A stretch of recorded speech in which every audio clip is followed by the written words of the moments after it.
तो भवानी नाथ जी कहते हैं, अच्छा अगले पंक्ति में उन्होंने बहुत सुंदर बात कही, झूठा माई थारो बाप, झूठा सकल परिवार, झूठी कूटता छाती। इस पे एक पूज्यपाद प्रातस्मन्य श्री रामायणी जी, पूज्यपाद राजेश्वर रामायणी जी, वो एक भाव सुनाते थे।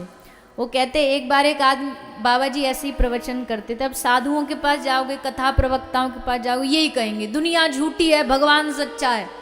तो एक आदमी खड़ा हो गया बीच पंडाल में, बोले महाराज जी क्या बोल रहे हो आप मेरे परिवार से मिले नहीं, उनको जानते नहीं, मेरा परिवार मुझसे बड़ा प्यार करता है।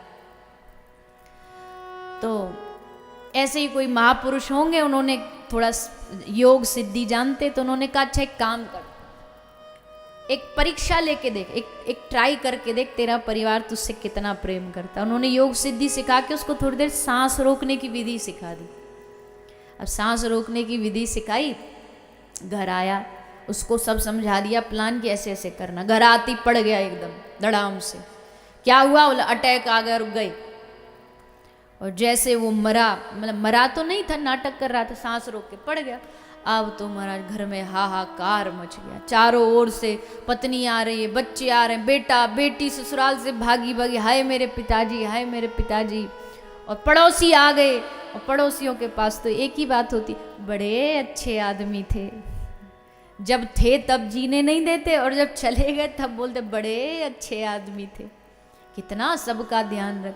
पत्नी आके वो छाती पे उसके हाथ मार मार के, हाँ मेरे प्राणनाथ, हाँ मैं सबरी चूड़ी तोड़ डाली। अब वो मन मन में सोचा रही, देवी धीरे मार ले, सांस निकल जाएगी। जैसे तैसे रोक के मैं बैठा हूँ कंट्रोल करके, और तू मारे जा रही है, अब मैं कैसे रहूंगी मेरे प्राण।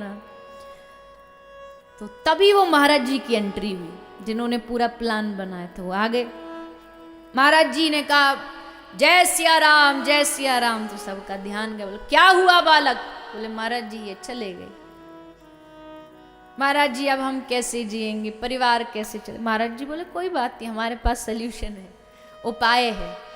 उन्होंने कटोरा निकाला, उसमें थोड़ा दूध डाला, और कहा जो इस दूध को पिएगा, जो भी घर परिवार जो ये जितने लोग खड़े, दूध पी लो, इसको पीते ही ये मरे हुए जिंदा हो जाएंगे, खड़े हो जाएंगे, राम राम करते हो। सब बोले हम पी लेंगे, हम पी लेंगे। बोले पहले पूरी बात सुनो, जो इस कटोरे के दूध को पिएगा ये तो जिंदा हो जाएंगे, पर जो पिएगा उसकी टिकट कट जाएगी। अब बताओ कौन पिएगा। सबसे पहले तो पड़ोसी भागे, बोले इनका घर का मैटर, भाई हम चलते, हमको क्या। सबसे पहले तो वो भागे, पड़ोसियों का काम खत्म। बेटा बोला अरे महाराज जी अब देखो इनको तो उम्र हो गई थी, जाना तो था ही, आज नहीं तो 2-4 साल बाद तो जाना था, हम तो भैया बालक बच्चे अभी छोटे। पत्नी तो बड़ी चूड़ी तोड़ तोड़ के कह रही थी प्राणनाथ प्राण। बोली अरे कहाँ, अभी तो छोटे छोटे पोता पोती है, बहू तो ख्याल करती नहीं, मैं ही रखती हूँ उनका ध्यान, तो मुझे तो ध्यान रखना पड़े। एक समझदार आदमी बोला बाबा आपके बाल बच्चे हैं कोई। बाबा बोले नहीं। पत्नी बोले नहीं। बाबा हम आपके लिए एक बढ़िया सी गांव में समाधि बनवा देंगे आपके नाम की, एक बढ़िया आश्रम बनवा देंगे, और आपके तो ना कोई आगे ना पीछे। तो बाबा महाराज आप ये दूध आप पी। बाबा ने कहा लाओ हम पिएंगे, और बाबा ने पी करके एकदम दूध को, और फिर कहा बेटा रामलाल उठ जा। और बेटा रामलाल राम राम राम राम करते उठा, और तब बाबा ने कहा, उस आदमी ने कहा देख लिया संसार हमने देख लिया, सब मतलब के यार हमने देख लिया। संसार में हर एक व्यक्ति संसार के स्वार्थ से जुड़ा, और ये कोई बुरा भी नहीं। देखो संसार चल ही इसलिए रहा है क्योंकि संसार में स्वार्थ है, नहीं होता तो संसार नहीं चलता।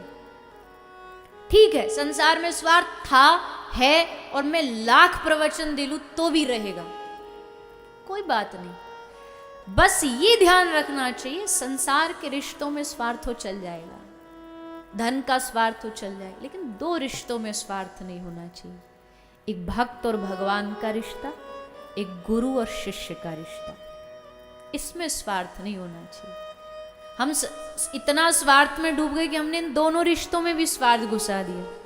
भगवान से स्वार्थ है, मांग रहे हैं, पूरा कर रहे हैं तो ठीक है, नहीं कर रहा अगर भगवान पूरा, तो भैया 33 करोड़ देवी देवता, दूसरा चेंज कर लो, कमी तो है नहीं भारत में देवताओं की। ये नहीं सुन रहा, उसके पास चले जा।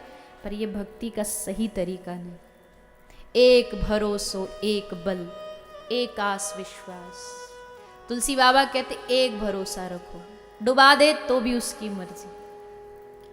मुझे तैरने दे या बहना सिखा दे, मुझे अपनी रजा में तू रहना सिखा दे। अपनी मर्जी में रहना, उसकी जो मर्जी हो। वो चाहता है, अगर मैं किसी बुरी परिस्थिति में भी हूं तो इसका मतलब वो चाहता है मुझे इस परिस्थिति में देखना, तो मैं क्यों उससे कहूं कि परिस्थिति बदल दे मेरी। तू जाने तुझे अच्छा लग रहा है इस परिस्थिति में तो रख,